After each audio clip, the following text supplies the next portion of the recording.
I very warmly welcome everyone to the memorial lecture organized in the memory of Professor Ganeswar Mishra. This lecture was already been delivered by 5 speakers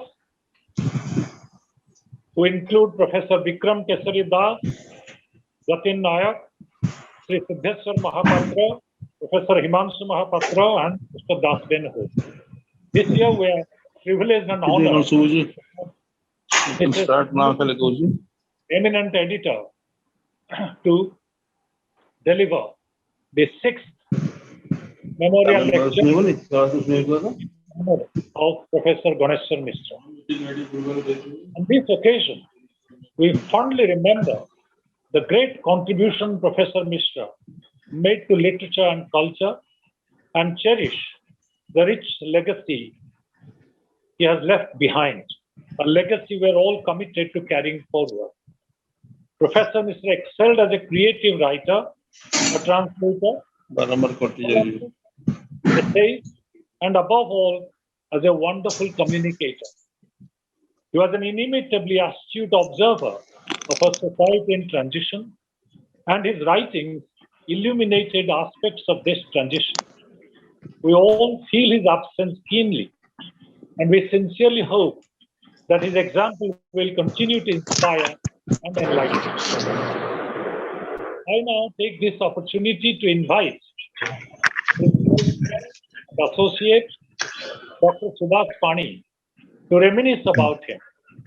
Dr. Pani collaborated with Professor Mishra to translate the making of a guru.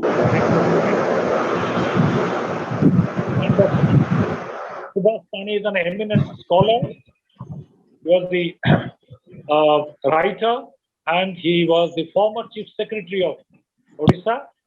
And now I invite Dr. Pani to reminisce about Professor Ganeswar Mishra.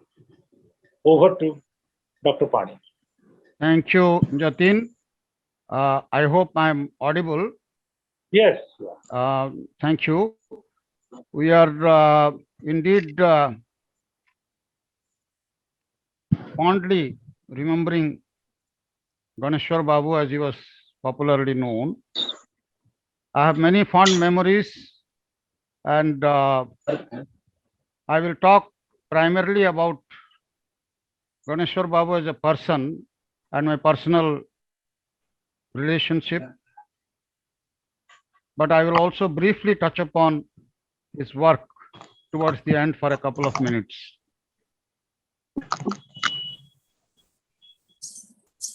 Ganeswar Babu was 3 years my senior in the Ravansha College, but he used to remind me that we met first in a debate competition, state level debate competition organized by the university some years back. And that is how he was quite impressed, I suppose.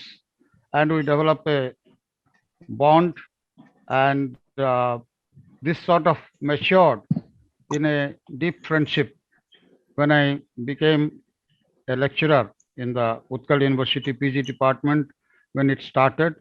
And first it was Prafulla Kara who joined us, but later on he went for a fellowship to USA, working on Sol Bellow, and then Dr. Mishra joined us there. And it was a small department of 3 of us, Prabhat Nalini Das being the head of the department, and the 2 of us young lecturers.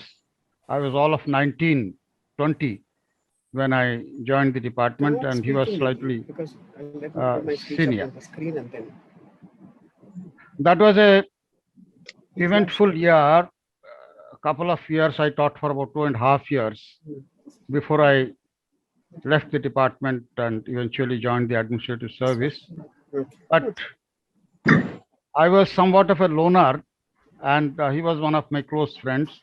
So although I traveled here and there because of my postings, he was one of my anchors whenever I came to Bhubaneswar, and we invariably used to meet. And there are, of course, common friends like Prafulla Mahanti, Derek, and various other people. And in fact, when I was chief secretary, it was very difficult for me to socially mingle with people because they would inevitably ask for some, favor, some recommendation, this and that. But Ganeshwara kept all these things aside scrupulously and meticulously. And of course, eventually, later in the years, I became interested in Gita Govinda and translation, which was his lifelong interest. And in fact, my interest was, of course, mainly in devotional poetry, Sanskrit and Odia, and I translated these from time to time and published in some local magazines. And eventually, a compilation came out in 2004. It was published by Rupa. Aleph had not come in at that time, called the Blue Hills, which became quite popular. And then eventually, of course, it is out of print now. It's very difficult to get things reprinted.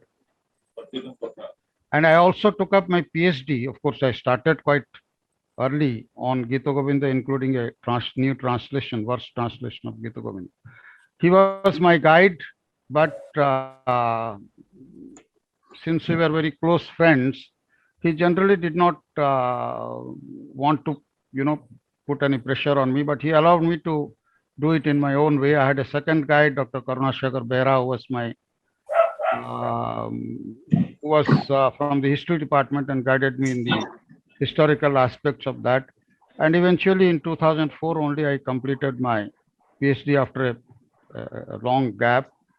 And he always, Dr. Mishra always used to encourage me, particularly to record my memories, but because he felt that some of the experiences we have as administrators are a part of history. That's what he used to say, because it's a chronicle of events happening around you, and it is a chronicle of the development of the state in many ways. Unfortunately, I have not been able to put my keyboard to that. Earlier one used to talk about pen. In fact, earlier I used to do that, but once the computers came, I was mostly typing, and I have not been able to do that. And also, I have not been able to complete my book, which is now in the works of rediscovering Gita Govinda, because the PhD thesis was written in a particular way, more for a scholar, and I was in lot of dilemma for a long time whether it should be a scholarly book or a popular book. And eventually, I have, of course, resolved that within my my own conflict, and I'm going to get it completed soon. Ganeshwara was a very simple man, and he came from very simple and humble background, I would say. His father was a priest in the traditional priest in the temple town of Puri, and he lived in Pothuria Sai, which is a very small, narrow lane just off the Bodadanda, or the Great Road. And that's actually a street of the stone carvers. But he remembers all those details of his childhood. And as I said earlier on some occasion, you can feel the smell of the soil in his writing. And because the person and his writing perhaps cannot be separated. And since Puri is my, I would say, a second home. I had my last part of my training, and then I had my postings there also for a period. But I related more to the artisans and what is called the everyday art of Puri, which is very closely related to the temple. And he writes about his early childhood when he was literally prohibited from going to the sea because he thought that people thought that that will spoil him. He was what is known as being a good boy. In Odia, it is called Sunapila, and he was supposed to be a Sunapila. That means not a naughty boy. And but he used to slyly slip away to the beach and enjoy the beach. And yes, friends among his classmates and others were also from the humble background, and he used to meet them But what is important are the two things. One is, as I said, the smell of the soil. That is the real flavor of the unique temple town of Puri. I don't want to dwell on that much because that itself is a vast matter. But also because you find the unique language of Puri. Of course, this aspect has been studied in great detail by Siddheswar Mahapatra in his immortal work Puri Bodhi. This just brought out the second edition. But I think it's important to understand that Puri language. I don't think in the world there is any other place except London where you have this Cockney English, which has its unique flavor. Similarly, the Puri, of course, that Cockney English is slightly of a different genre, I would say, because of this metropolitan and it has its own long history. But in Puri, the language is in a way you can say that it is the purest of Oriya, but also it has its own uh, unique flavor and unique vocabulary, and also its unique rendering. It's not merely the vocabulary, but the way it is said. It reflects the life of Puri, which is the subject of most of his work.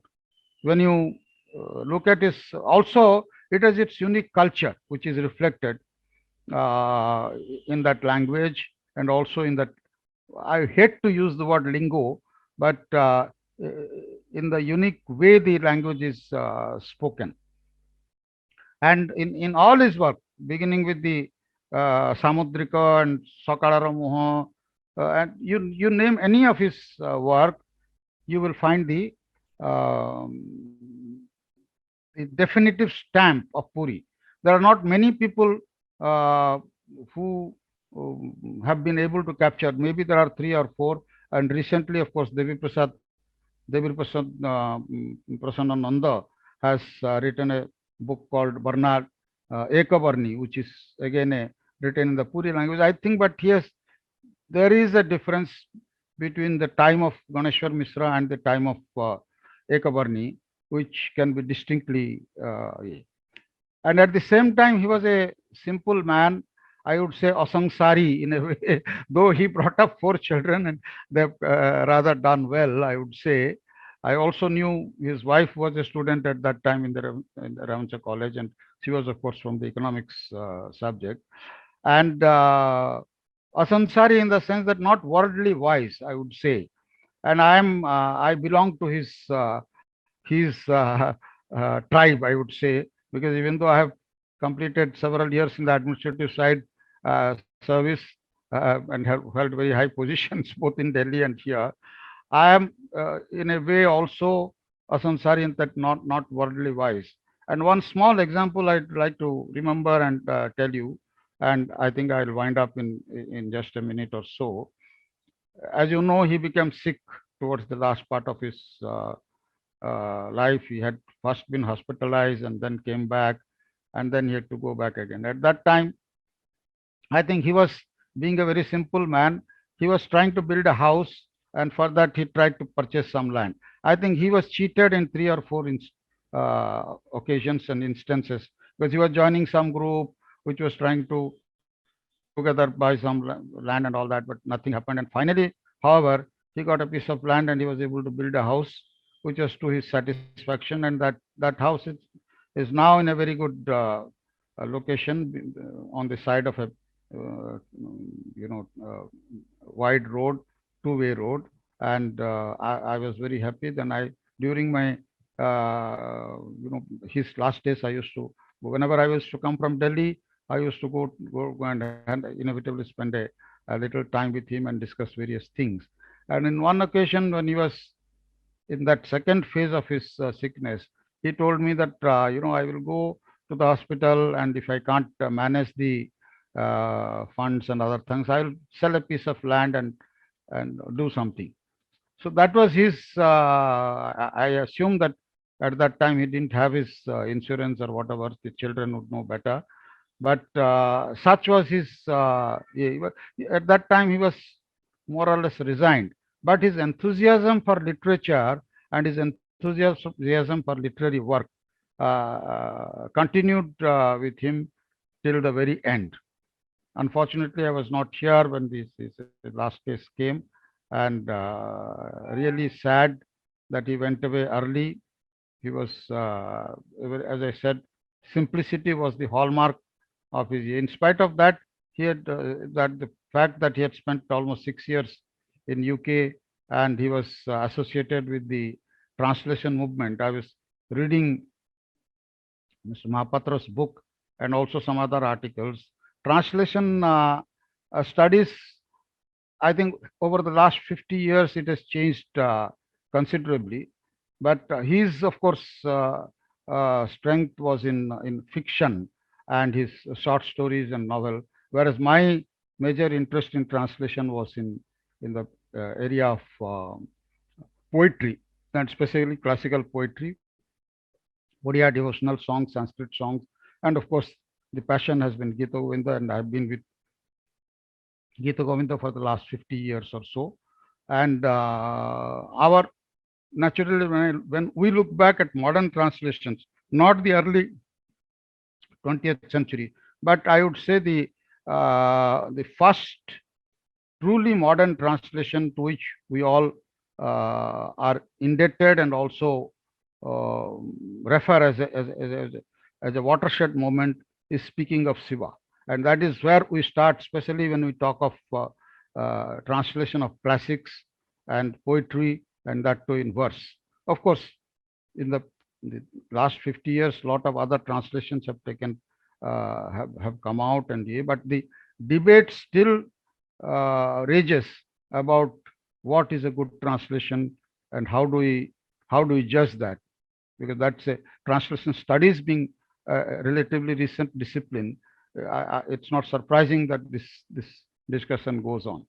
But what we remember of Dr. Mishra, this is perhaps not recognized in full, of his stellar role in for taking forward this translation movement of translating the modern, particularly the modern works into English, and particularly the regional literature, and translating these and taking to the wider world. That was his passion.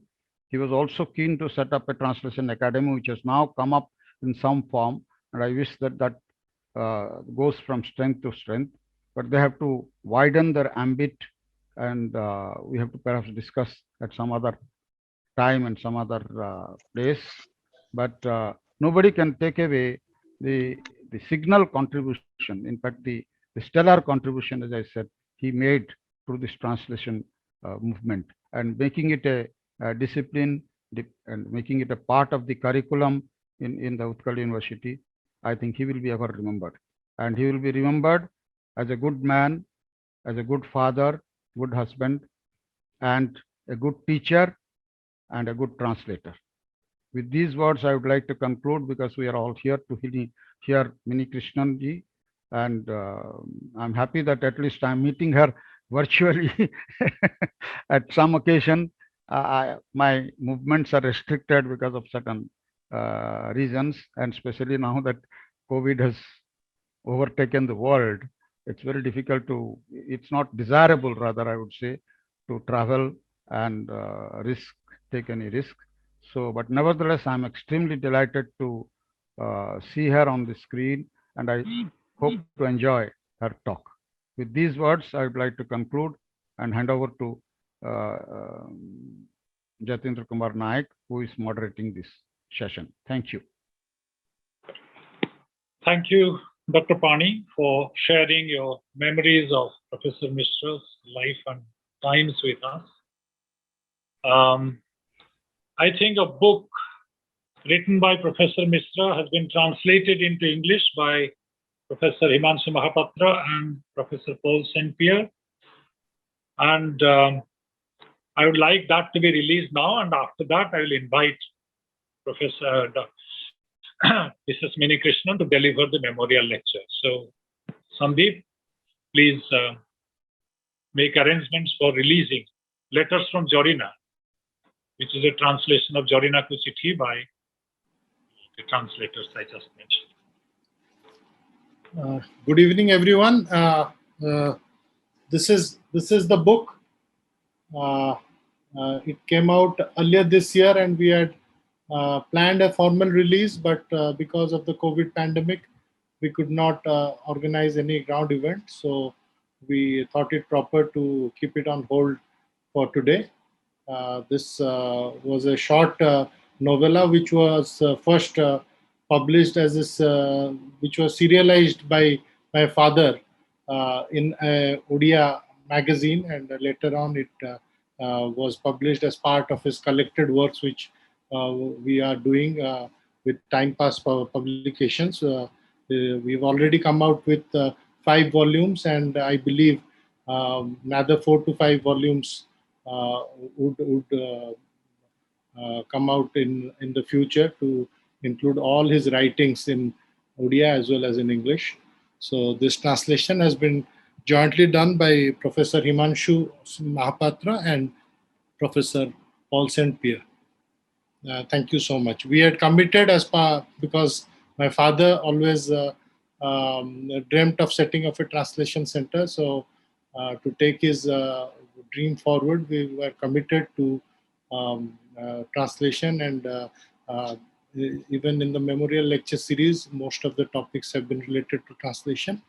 And we had earlier expressed our desire to come up with a series of translated works. So it has started with the book of my father, but I'm quite hopeful that in future, and with the guidance of all the esteemed people that are associated with Satirtha, and all our well wishes, I'm sure we can take this forward, and we can come up with good works of translation in future of other authors as well.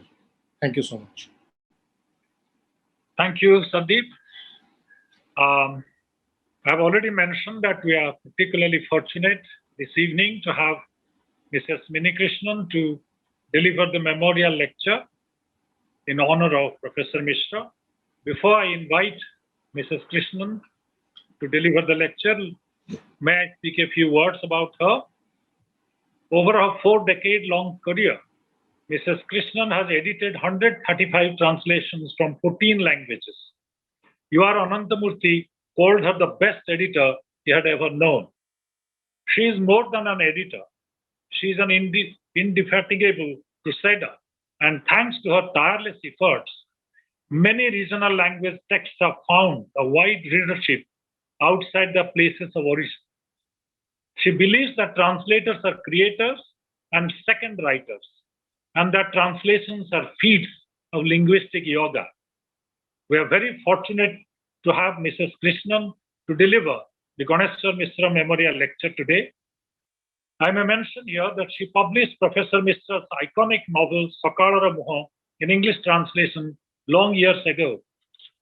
So it's eminently appropriate that she will deliver a lecture instituted to honor Professor Mishra's memory. I now invite Mrs. Mini Krishnan to deliver the Ganeswar Mishra Memorial Lecture. Over to Mrs. Krishnan. Thank you, Jatin. Can everyone hear me? Am I clear? Yes, yes. Okay. First, I want to show everyone this book. This is the book which we did together many years ago. Thank you for giving me this opportunity. It really is a very great privilege to be invited to address a literary community, which I know only by proxy because of the English Literature Network. This gathering is to honor the memory of an Oriya writer who is also a teacher of English. I would like to offer you 2 quotations, both of which Ganeswar lived by. One is something Munshi Premchand said more than 100 years ago, and he did not believe in art for art's sake. He always wrote to the message. The line is, literature lights the path of life. The second is what Nani Palkiwala said, A major mistake our central and state governments made was to completely insulate the people from their culture and to keep them totally ignorant of their priceless heritage. I think in every sense, Ganeswar combined these two ideas in his life and work, sometimes consciously and otherwise, and more importantly, perhaps subconsciously. That is the importance of literature and the retrieval of heritage. Dr. Pani mentioned something of this, so I will not repeat. My topic is a publisher's perspective of translations in India, India in translation. I think it was Ram Guha who said that India is an unnatural nation because by all the norms of a region staying together and what is expected to keep a population together, all those things are actually missing in this region. We are so divided in so many different ways.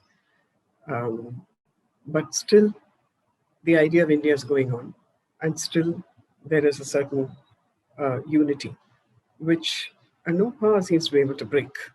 So this retrieval of heritage, I would like to speak on behalf of all Indian publishers of translations who have been toiling in this zone of work, because it is, it's very difficult to, it's one thing for academics, they are free to choose, not choose every text, but choose the kind of text, the way they teach, the way how many hours they spend on a text.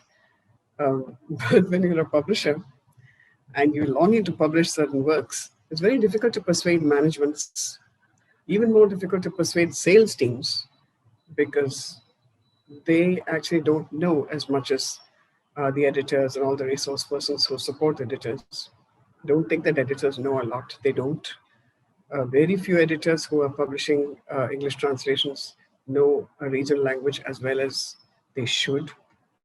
It's very difficult to persuade these powerful people to do anything new in a profession, that is the industry of publishing, in a profession which is already in a precarious position. Some years ago, Chetan Bhagat said that there's no such thing as Indian publishing. He said there are only British publishers located in India. But about 20 years ago, I think that did begin to change when Midnight's children took their places in boards of study, and creative bilingual academics like Jatin, like Himanshu, and writers reached a certain inner, what I might call a sort of artistic maturity. I'm sure there isn't a single person listening or watching who operates only in one language. So I'd like to begin with an anecdote about one of the earliest and most influential translators of the world's most translated text, a man whose feast day is just 8 weeks away. I refer to Saint Jerome. He was part of a culture in which sensitivity to a foreign language was an integral element in a language not his own. Since Saint Jerome is considered the patron saint of translators, let me also paraphrase for you a letter that Bishop Augustine of Hippo sent Jerome. He wasn't yet a saint at the time. He was a teacher, scribe, and translator. When Jerome's translation of the Bible into Latin from the Hebrew was used in a church. The congregation of that church was made up of Greek Christians, and they were used to listening to a translation into Latin of the Bible via the Greek. Bishop Augustine says to Jerome in that letter that reports had reached him that a single word in the book of Jonah, the Old Testament, had been translated by Jerome as something completely different from what the congregation had been used to hearing. And they broke out into loud protests. They asked the preacher to rethink. You aren't audible. Sorry? Someone said something? You aren't audible, me. I'm sorry? I can't Mini, hear you. I can hear you, but perhaps perhaps some people, Professor Nayak is not able to hear you. Oh, I can hear you. okay. Is it? No, I can hear you now. Please, Hello? please. Yes? Yeah, now you're audible. Okay, I'll sit closer to them. They asked the preacher to rethink, but Jerome refused to be edited into place. And then what happened? The entire congregation staged a walkout. The pastor lost his Sunday listeners because of the way a single word had been rendered. I'm narrating this to you to bring up three things. One, the identity forming, or on the other hand, the identity threatening power of translation. It can be extremely disturbing. I'm referring to any kind of translation, not necessarily a word text. We don't mind experiments with railway carriages and automobile designs. There isn't anything emotional there. But our religious texts, our artistic norms, our sense of the literary, we yield up these things very grudgingly. Two, because it is disturbing, translation is also disruptive and has the capacity to embarrass political and cultural institutions. That is why the attitude of institutions to translation or anything new is one of suspicion, even of hostility. But even in this space, I would say that the way Indians have handled each other's texts, adding regional flavors to whether it is a legend or something religious. Your own Sarla Das has marvelous bits which do not exist in any of the other Mahabharatas, particularly that I think it is in when the Pandavas are in the forest and that fruit, they pluck that fruit and the tree says, you did it without my permission, and it goes up only when each of them is asked to speak their deepest desire. I don't think that's in any of the other major Mahabharatas. So the translation situation here is slightly different, but still we are also guided by the kind of norms which we picked up through Western influence. To come back to my paper, when a difficult Hebrew text was taken up for translation into Greek, a rabbi issued the dire warning that there would be darkness on the face of the earth for 3 days. In 2004, there are numerous instances. In 2004, Rushdie's Japanese translator, Hitoshi Igarashi, died of stab wounds because some extremists believed that satanic verses should be translated into Japanese. 3, because there's a doubt about interest groups that are behind translation, there is a certain anxiety in the relationship between institutions and translation. 17 years ago, when Navayana, the caste-oriented publisher in Delhi, Anand and Ravi Kumar, when Navayana was releasing its books and building up, one of the founder editors of the imprint, Ravi Kumar, said, English translations are turning into an obstacle where translation plays mischief is in the politics of selection. The norms are set by non-Dalit theoreticians, non-Dalit publishers, and non-Dalit translators. Now, I'm saying all this because, all these things act on publishers when we make our choices. On the one hand, there is this huge force of writers and translators. On the other hand, there's your management and your sales teams, and you have to normalize everybody's interests here and beliefs, because people have very, very strong convictions. It's extremely difficult to get them to change their minds even slightly or even accommodate. And the other problem with a publishing translation is it takes a very long time for that book to prove itself. I mean, we were lucky with Jatin's book. It won a prize, but so many beautiful books didn't sell as well as they might have, partly because the promotion, no publisher can invest a huge amount of money in promotion or, indifferently written reviews. We're very familiar with these things. By the way, Letters to Jordino has been reviewed in the latest issue of the book review, which will reach all of you perhaps in a week's time. Yes, well, when a translation begins to work in a given situation, things will change, but there is an unpredictability about those changes. What is released into the air is a hybrid product.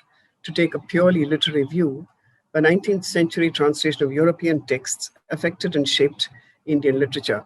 But, after I wrote this, I read in Meenakshi Mukherjee's collection published in 2001 by Sahitya Academy, that Bankim said in as long ago as 1858, he said, we don't need accounts from the West or anything. We have our own traditions, and we just have to follow our own literary instinct. I'm going to develop that point in the next minute. The form of the Indian novel came from managing and moving English novels into Indian languages. For some time now, Indians writing in English have been winning British prizes. So can anyone predict how things will move and affect the power structures that are already in place? This is a big question mark. It's a big risk, but it's the risk worth taking, and history is asking us to take it. I'm very happy that there's a translation center being set up in Bhubaneswar, Sandeep. Equally, translations need to be read, they need to be studied, expounded, evaluated, propagated, and its life-enhancing values need to be promoted at a time when no one seems to have the time required to reflect or to reread or to discuss a work or a writer. Just for your information, I've published 3 or 4 textbooks of translation, and they've been prescribed in South Indian universities. I quoted that bit of history to also say that we have not had exactly the same kind of attitude to the transfer of texts in our country. I said this just a little while ago. We have been much more flexible. About 30 years ago, a British journalist named Don Taylor traveled through our country and said, "It does not often seem like one country, and yet there is a resilience about India which carries an assurance of survival. There is something which can only be described as an Indian spirit. Though all the parameters point to a collapse of such a country, we seem to be hanging on. The story of our survival is so full of contradictions that Churchill said that if India can be called a country, then the equator can also be so described." I'll skip. Now, India as a literary category is a new idea. We have had the literatures of our part of the world collectively described under several different labels, such as Commonwealth literature, Third World literature, and most recently, post-colonial literature. I was reading, I think it was Rushdie, just this afternoon, and no, it's not Rushdie, sorry, I can't remember who it is, but he says, we are not post-colonial, we are still colonial. It's wrong to say post-colonial. However, something is happening, and I wanted to share this particularly because it's about translation, and Ganeswar is so passionate about it. Just before the pandemic, I was at a meeting of publishers from Australia, and not one of them asked about Indians writing in English. They were all keen on translations. Coming to the selfie of readers with their writers, among the Indians who have received a modern education in English medium schools, there are 3 kinds of people. One, those who haven't lost their grip on their mother tongues. There is a big push today to promote the study in government schools because there's no fear of speaking in your mother tongue, and that is encouraged. But many of us have been were sent to schools where we were not encouraged to speak in our mother tongues, and even today there are schools like that.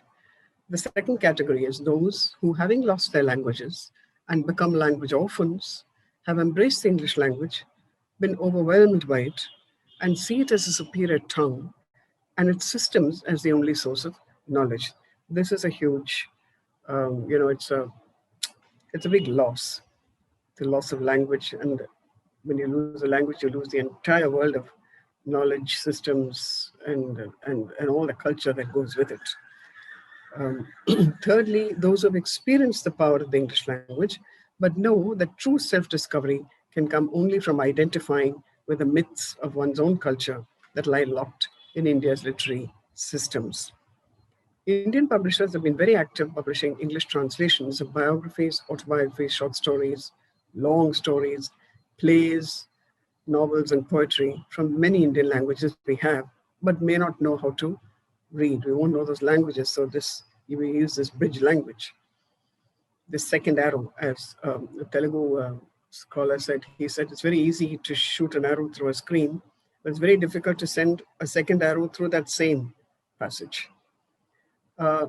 These translations shouldn't be seen as deviations from some norm which another culture fixed, which another culture decided as the norm. It is psychologically damaging to privilege someone else's literary experiences above yours and treat your own cultural products as curiosities.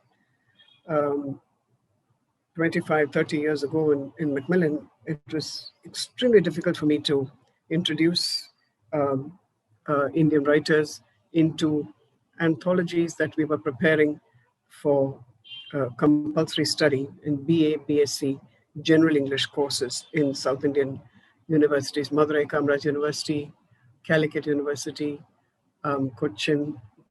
Those days was split, Kerala and Cochin.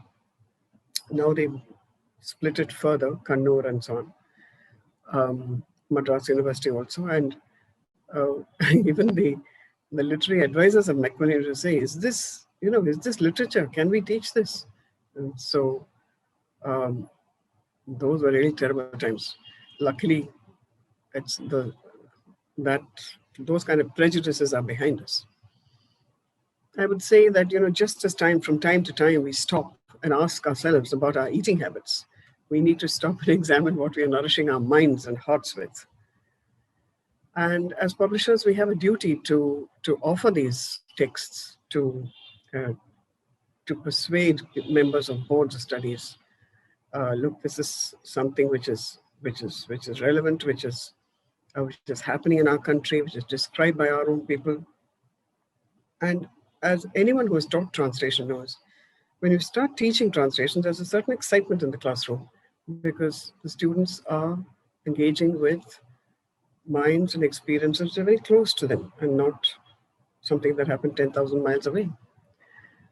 Now, these writers that Indian publishers are promoting are insiders who have given us artistic interpretations of the way our culture functions. They are given fresh voices by translators who negotiate the bridging between two worlds very carefully, making available impressions of what life was like a few years ago, a generation ago, or a couple of generations ago, like Dr. Pani described. He said the description of Puri, I'd given it one time, and what Ganeswar said, and something more recent, you see the differences. From them, we get ideas of what has changed and what has remained unchanged. From our writers and their translators, we get snapshots and stories about ourselves. Are we doing enough to understand, interpret, and convey this experience to our next generation? What shall we spend our time teaching and studying that will not dismiss the value of the canon of literature originally written in English, but which also recognizes and honors the experience of our own country? I feel the freedom and opportunity we have to read places an ethical duty on us to read, study, and interpret for ourselves what the Indian literary experience is. Because all literature comes with certain value systems worked into them. There is no one Indian experience. Ashoka Mitran's small town is not Manoj Das's. Sarah Joseph's village is not Mahashweti Devi's village. Vasundhara's observations are not Vaidehi's in coastal Karnataka. Their concerns are also different, but they're all along the same axes of problems: religion, region, poverty, social control, the triumph of the human spirit. Those of us who are engaged in studying and teaching literature are specially trained people. We are a part of the literary brigade of the country. Just as not everyone is fit to defend the country in case of a military attack, not everyone is equipped to read the signs of the age and to take steps to nurture the territories of the mind. There are areas you have to cultivate, nurture, patronize, to encourage for self-identity and to strengthen the self. I was listening to a TED talk in which the writer said, she's from Turkey, and she says, we live in an age of anxiety and anger. With all the technical and scientific developments, the human mind is more troubled than ever before. Because this, this situation, why should we do this? Why should we nurture and encourage our own writing? Because it is intimately linked with the emotional and psychological health of our collective conscious selves. And self-worth is linked with a sense of identity. If you spend time in China or Egypt or Greece, you will see that there is no link between the highly developed culture of their past and the way people live today. Many of their extremely sophisticated knowledge systems have been destroyed, completely forgotten, or just archived. I'd therefore like to locate publishing squarely in the center of social responsibility, even a moral purpose, and publishing translations. For our sense of national worth to survive, for us to be creative, we need to be clear about where we are coming from. There's this true story, it's an anecdote I'd like to share, that in Singapore, an Indian teacher gave her class an exercise. And so she said, they were 11th graders. She said, write a short story. And not one of all the children wrote about people with blonde hair and light colored eyes. And it came to us as a shock because she realized that their own brown or yellow or even very dark skins didn't seem worth writing about. So she made up a literary arsenal, she calls it, and she makes them read books and authors and stories about Asian countries, Asian societies. She says to give them back their sense of self-worth. This is a serious situation we are facing today because our traditional society is being bombarded with influences in which there seem to be only one principle, and that is economic power. This power is closely linked with violence of all kinds and a monstrous disregard for surroundings and the distress of others. There'll be a cyclone going on somewhere, but somebody will be promoting a very luxurious lifestyle or the purchase of some extremely expensive perfume. It's, they're complete delinking. Anyone who undertakes translations knows that publishing them is one of the hardest and slowest processes in any publishing program. There are really no experts and no theories or norms to fall back on because every language and every text is so unique. A question most translators are asked, I'm sure, Jatin, Himanshu, any of the other translators listening, is do you think of theory? Are you influenced by theory when you translate? And every translator knows that that's not the case. They translate and then come the theorists. No one knows all the answers either, but a delinking of education from the realities of the country may have something to do with one side of the social problems we're facing. The entire emphasis in school education, and this here I'm being pure missionary, the entire emphasis in school education, for instance, is on the mental and intellectual development. Unfortunately, the aesthetic side, the imaginative side, the creative side, the spiritual side of the child's growth is almost completely neglected. Is it not possible to correct this? What do our Indian literary texts carry? Cultures of everyday practice, cultures of shared traditions. And what do these things mean in modern times? How do our texts speak to us? The weavers of Banaras, the one-time aristocracy of Patiala, the students of an Ustad in Calcutta, the oldest living Nambudiri woman, Antarjanam, who put pen to paper, the first tribal novelist who wrote to counter ugly descriptions of his own tribe in the work of a mainstream writer, a lonely, starving student in Bombay, a teenage housemaid in Delhi. In telling their stories, they tell our stories too. The neglected semi-literate housewife, the young Mopla boy, that is the Malayali Muslim, unable to see how his religious training is going to equip him to live in a mixed community.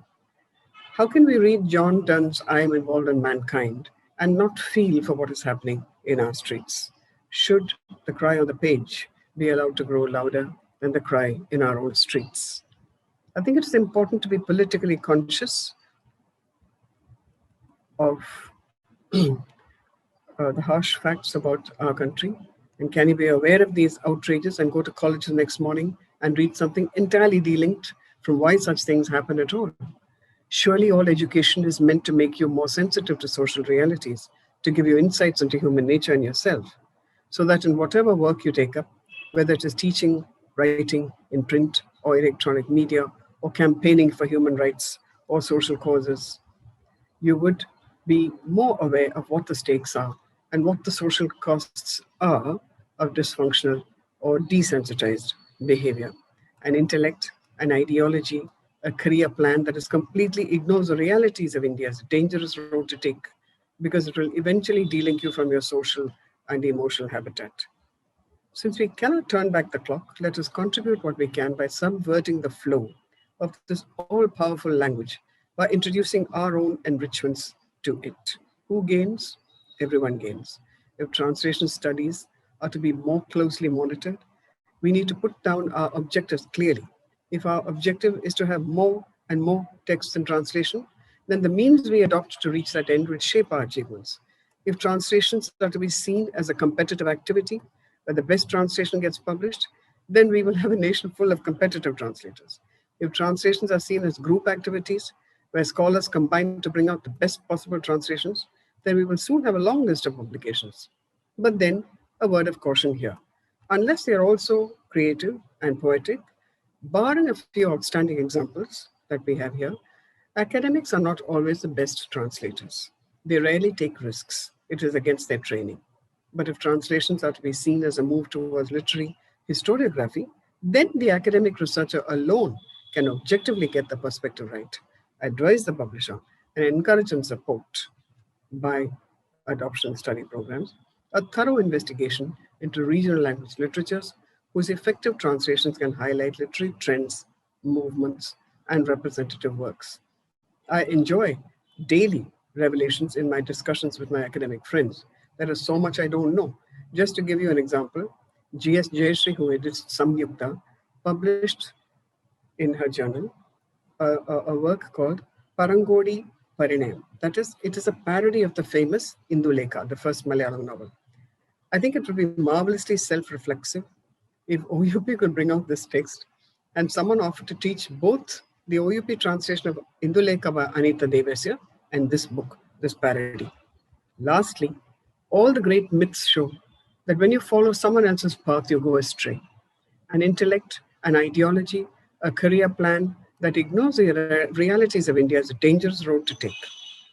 The world cannot be understood and managed without as close an understanding of the self as possible. The world isn't to be conquered, it is to be understood. This is possible if we read our own writers in whatever language is closest to our hearts. This gathering is to honor the memory of an Odia writer who's also a teacher of English literature. In the book that has just been released, a few lines in the introduction run like this.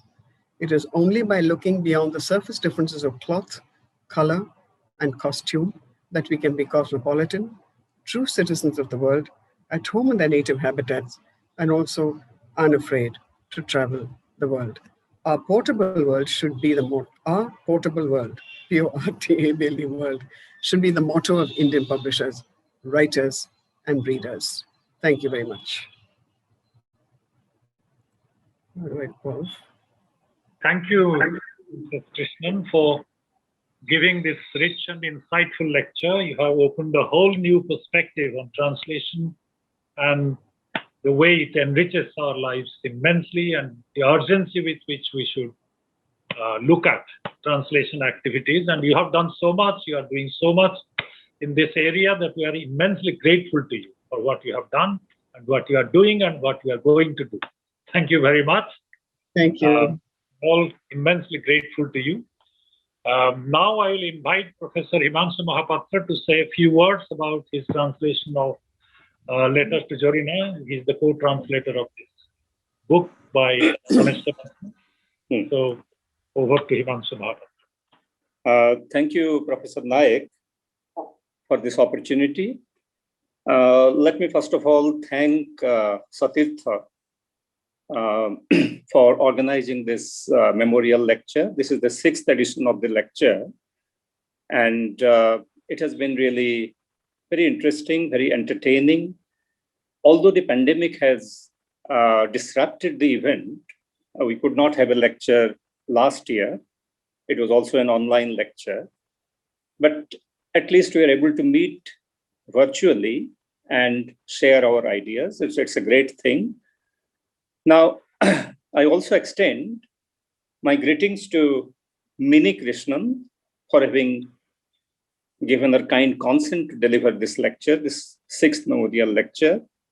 And let me also give my greetings to Professor Pani for the brilliant reminiscence that he did for us. It was indeed very good. Today, in fact, I miss Professor Ganeswar Mishra a lot because he would have been the happiest man if he were with us today. And this is for two reasons. One of his closest friends, Mini Krishnan, is delivering the lecture. And second, the book Letters to Jordino, his own work, has been translated by one of his closest friends, Professor Paul St. Pierre. So he would have been really happy. And, I really miss him today. I'll speak very briefly about Letters to Jordino. It's a very slim book, as you can all see. And there are actually three developments which precede this.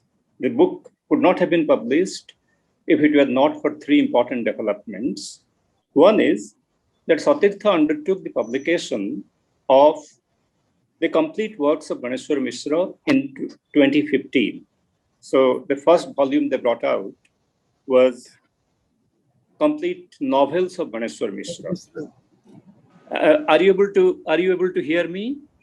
Yes. Can you all Yes. hear me? Okay. Yes. Okay. So in 2015, the first volume that came out was devoted to the novels of Ganeswar Mishra.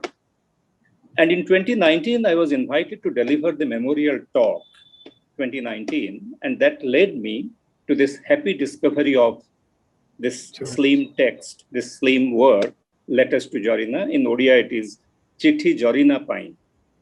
And the third thing is that when I sent a proposal to Paul St. Pierre that we translate this together, we render this work into English together, and I also supported this proposal with a sample from the text that I translated. I'll also share that sample with you later. I got an enthusiastic acceptance. I got an enthusiastic yes from Professor Paul St. Pierre.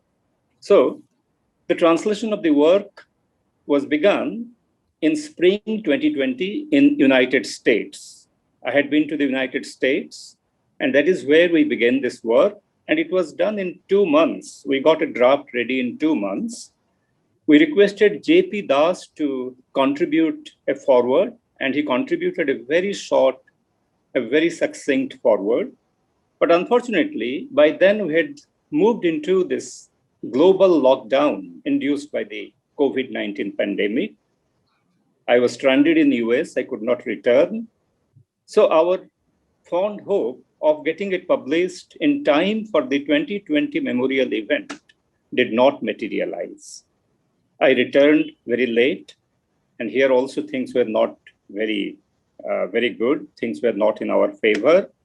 However, when there was a brief respite in December, the publication efforts were resumed with the support of Sandeep Mishra. Sandeep Mishra gave it a very strong push.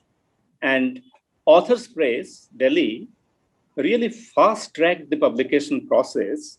So in a month's time, the book was ready and it saw the light of day in January 2021. So that is the brief publishing history of Letters to Jordino. But I think it's important for me to tell you why we chose Letters to Jordino. What is it about this text which I thought repaid the effort of the translator? What is the USP of Jordino?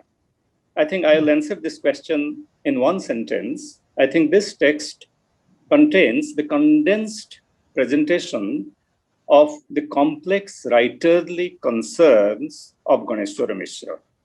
Now, Ganeswar Mishra has written a wide variety of things. He has written novels, short stories. He has also written autobiography, travelogues, memoirs, columns, journalistic columns, self-reflective pieces, and also social commentaries. So his world is diverse, but then this is a work which bridges, which stands at the point of intersection of his fictional universe and his non-fictional universe. So this is a work which bridges these two different worlds. Those of us who know Ganeswar Mishra would know, would immediately see that he was actually a dual writer, in the sense that he wrote in Odia, he wrote about Puri, his traditional hometown Puri, and he often brought to bear upon it the unclouded vision of a child. But he also wrote travelogues and memoirs, autobiographies, translations, and so on and so forth. So there is likely to be a there's likely to be a split in the readerly perception of Ganeswar Mishra. One set of readers would go for what is called the homebound pilgrim in Professor Mishra's work, in Professor Mishra's novels and short stories, where search for roots is paramount, search for home is extremely important. So this is one set of readers. Another set of readers would probably celebrate the cosmopolitan, the traveler in Ganeswar Mishra, because Ganeswar Mishra was not only an English professor, he also received training and exposure in some of the highest centers, civilizing centers of English language and literature abroad. University of Kent in Canterbury and School of English and Oriental Studies, African and Oriental Studies in London. He went to both these places.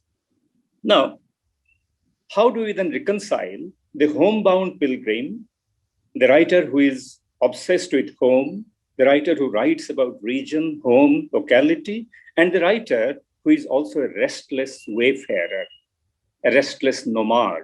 I think the answer to that synthesis lies in this book.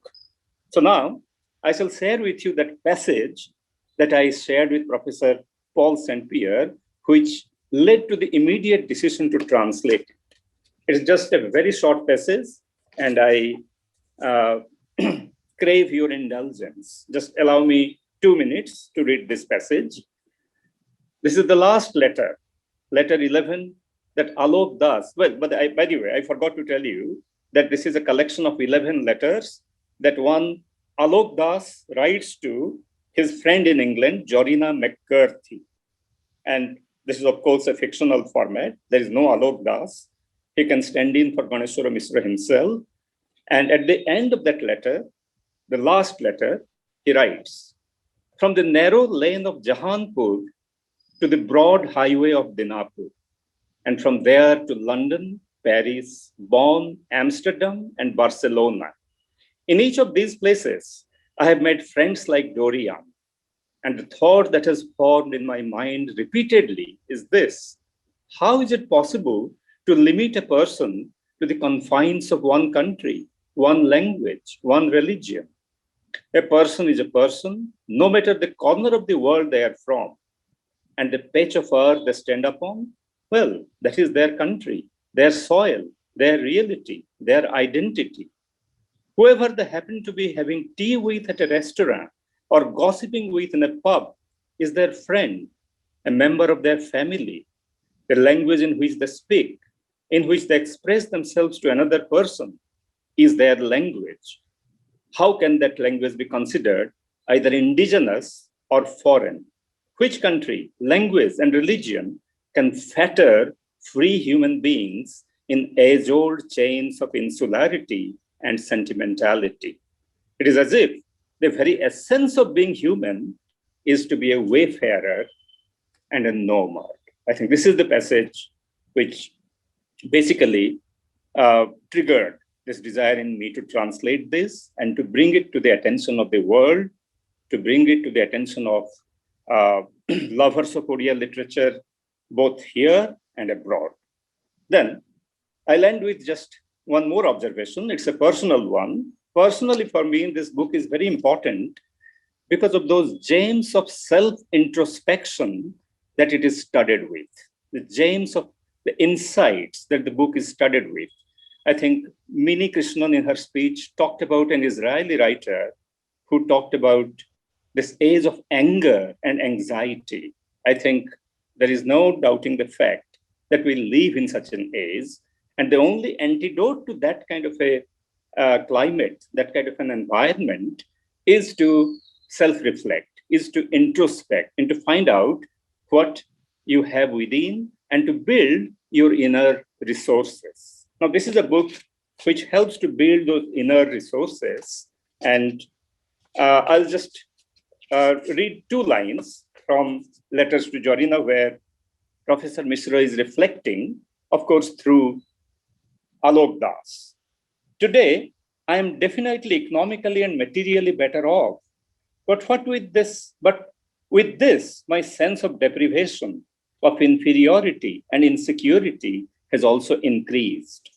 My mind focuses on what I don't have, rather than comforting itself with what I do. I constantly feel anxious, thinking about what I have not become and what I have not been able to do, rather than about my accomplishments. So this is, I think, a wonderful insight into the to the inner self, and this gives you the sort of arsenal, the weapon to fight your inner demons. So for me, this book is very important. There are 2 things that that come together in this book. One is the project of personal liberation, which is epitomized in this statement that I read out to you. The other is this grand project of cultural unification. He's basically trying to bring together the 2 cultures, the East and the West, England and Odisha. That was his lifelong quest. That was his lifelong dream. And they have been beautifully brought together within the brief compass of this beautiful text. With these, I end my remarks on this book. Thank you very much. समस्त को नमस्कार करुची। आज ये संध्यार आपण माने समस्त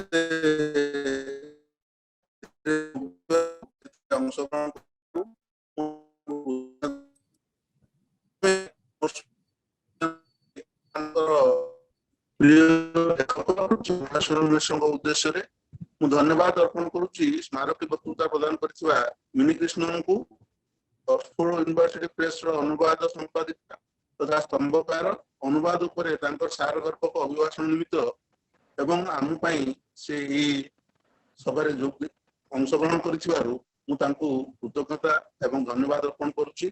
सुचिचारण करिथिबा विशिष्ट प्रशासक सुलेखक तथा गवेषक डॉक्टर सुभाष पाणी को मध्य मु कृतज्ञता ज्ञापन करुची। स्वागत भाषण प्रदान करथिबा एवं सभारे अध्यक्षता करथिबा विशिष्ट लेखक एवं अनुवादक प्रोफेसर जोर्डिनो कुमार नायक को मु कृतज्ञता जनाऊची। गणेश्वर मिश्र उपन्यास चिट्ठी जोरिना पाइर इंग्राजी सह अनुवादक विशिष्ट लेखक प्रोफेसर हिमांशु शेखर महापात्र ए चिट्ठी जोरिना पाई उपन्यास विभिन्न दिग उपरे आलोकपात करथिबारु एवं तांकर अभिज्ञता यार अनुवाद उपरे प्रदान करथिबारु ताकु मते कृतज्ञता जनाऊची। शेषरे संदीप मिश्र को से प्रकार आयोजन प्रतिवर्ष परिचालना करथिबारु एवं सतीर्थ अनुकूल्य रे गणेश्वर मिश्र स्मृति रक्षा पई उद्यम करथिबारु मु तांको मते कृतज्ञता जनाऊची। शेषरे आपण मानकु समस्त को धन्यवाद दूची। आपण माने एथे अंशग्रहण करथिबारु नमस्कार।